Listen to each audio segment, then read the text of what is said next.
festejo por parte de Ernestina Godoy, la fiscal general de la República, y ayer la presidenta Claudia Sheinbaum. Le agradezco mucho al ingeniero Eduardo Ramírez Cato, con quien platicamos después del accidente del tren interoceánico. Él es especialista en infraestructura ferroviaria. Y bueno, nos gustaría escuchar su opinión, ingeniero. Buenos días, gracias por aceptar la comunicación. ¿Son aceptables, creíbles y contundentes las conclusiones de la Fiscalía General de la República? Bueno, es aceptable el que nos digan que había exceso de velocidad, sí, porque la caja negra lo delata de esa manera, la caja negra no miente. Entonces sí había exceso de velocidad, pero no como la única causa, porque sería empobrecer mucho los factores que intervienen en un accidente. Hay otros factores que no nos han dicho.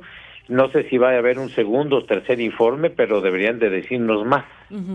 Ahora, no quiero politizar el tema, pero ayer estaba viendo que la oposición lo que quiere, pues, es un informe ajeno, imparcial, neutral, por parte, obviamente, de algún grupo externo para tener, obviamente, mayor soporte de la investigación que haya hecho la Fiscalía General de la República. Pregunta, ¿no se hace por protocolo? Es decir, la autoridad investiga, pero ustedes que son los expertos, ¿no se tendría que hacer un peritaje en paralelo?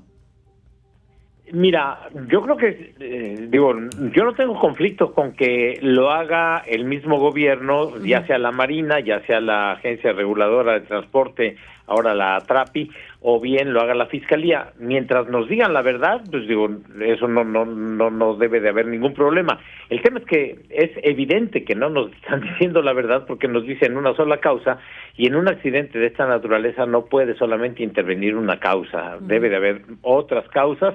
La simple duda, bueno, si nos están diciendo que revisaron la vía y estaba bien, los carros, las locomotoras y estaban bien, que nos expliquen por qué pasan dos locomotoras y el tercer carro es el que descarrila. Pues si iban a exceso de velocidad y la causa es el exceso de velocidad, se debió haber salido la primera locomotora. Ahí ya empieza una inconsistencia y por eso no puede uno creer, ¿verdad?, que esto sea todo.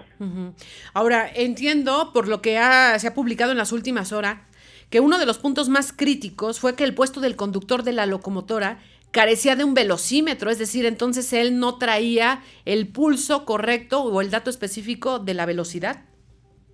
Pues pongámonos en ese supuesto de que no llevaba velocímetro. Ajá. Si son tripulaciones experimentadas, saben perfectamente los tiempos de horario entre un punto y otro. De hecho, en la vía hay señalizaciones, hay placas kilométricas y es muy fácilmente reconocer en qué tanto tiempo recorre un kilómetro y eso podría servir. Imagine usted a un maquinista de camino, se debe de saber al derecho y al revés cuánto tiempo debe de hacer de recorrido en un kilómetro para poder saber su velocidad. Entonces esto, pues sí, evidentemente agrava la situación, no justifica, pero tampoco es todo, es toda la causa, ¿verdad? Aquí, como te decía yo, hay otras causas que debemos de conocer y fue muy parcial, muy rápida, muy rara la forma en que nos explicaron. Se cumplió un mes y entonces sale la fiscal a explicar, por lo menos obviamente, las conclusiones de esta investigación.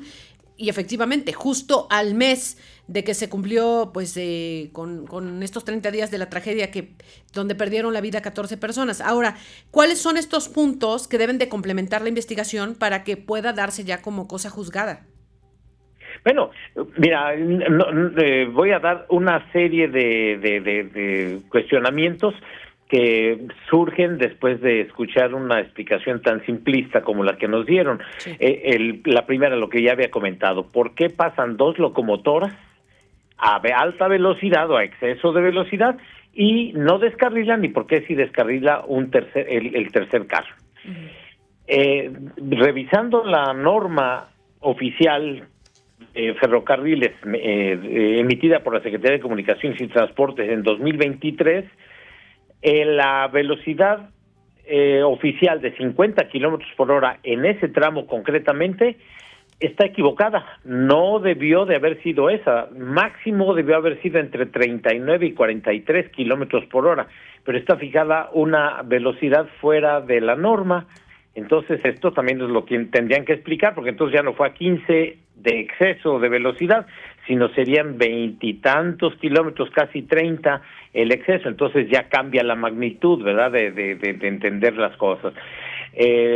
Si nos dicen también que ya revisaron la vía, pero no nos dan datos del punto en donde descarrila y cuáles fueron las señas que quedaron ahí en el campo y los datos de medición, la sobrelevación de la curva, para poder ver el peralte que tenía y poder calcular si la fuerza centrífuga fue suficiente para sacar el carro o no era suficiente, en fin.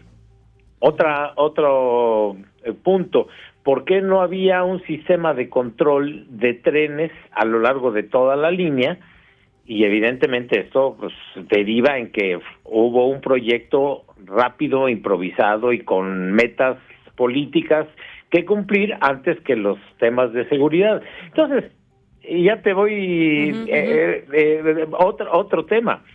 Si dos personas van en la locomotora, no solamente el maquinista, va el conductor es quien tiene la comunicación con el centro de despacho, interpreta todas las instrucciones que da el centro de despacho, que es quien tiene la visión de todo el tramo y sabe si viene un tren en contra y quién debe de meterse al ladero, quién debe de quedar en la vía principal. Bueno, si existía una persona que va al lado del maquinista y percibe que va a alta velocidad, el conductor es capaz perfectamente de aplicar la válvula de emergencia y con eso frena el tren y se acaba el problema. Pero no nos lo han dicho tampoco. El centro de despacho también ya nos mostraron que hizo alto en Ixtepec el tren y con eso verifican que funcionaban los sistemas de frenaje. Pero al momento de que el despachador se da cuenta de que está haciendo tiempos menores a las velocidades de horario, pues será otra oportunidad para haber alertado o cuando menos haber advertido. Y todas las comunicaciones que hay entre centro de despacho y cualquier tren están grabadas en el centro de despacho. Una última pregunta entonces. Después obviamente de enlistar estos puntos, ¿pareciera entonces que la Fiscalía General de la República está encubriendo algo o alguien?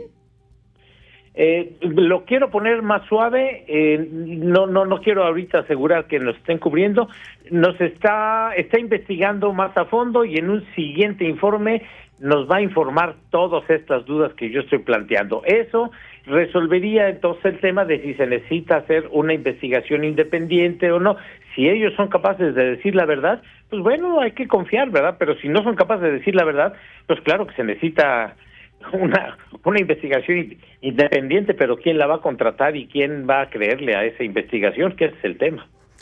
Híjole, qué lástima por las víctimas y obviamente por las familias que también están esperando la reparación del daño, pero no se lo merecen, no se lo merecen las víctimas, ni nos los merecemos los mexicanos que hemos pagado nuestros impuestos puntualmente. Eso es de verdad una ofensa a la inteligencia, dar un reporte de esa naturaleza en esas condiciones. Correcto, pues ingeniero Eduardo Ramírez Cato, como siempre, gracias por su tiempo y la explicación. Muchísimas gracias, Pati. Gracias, luego. Hasta pronto. Bueno, pues muy claro en los puntos en los que hay que abundar.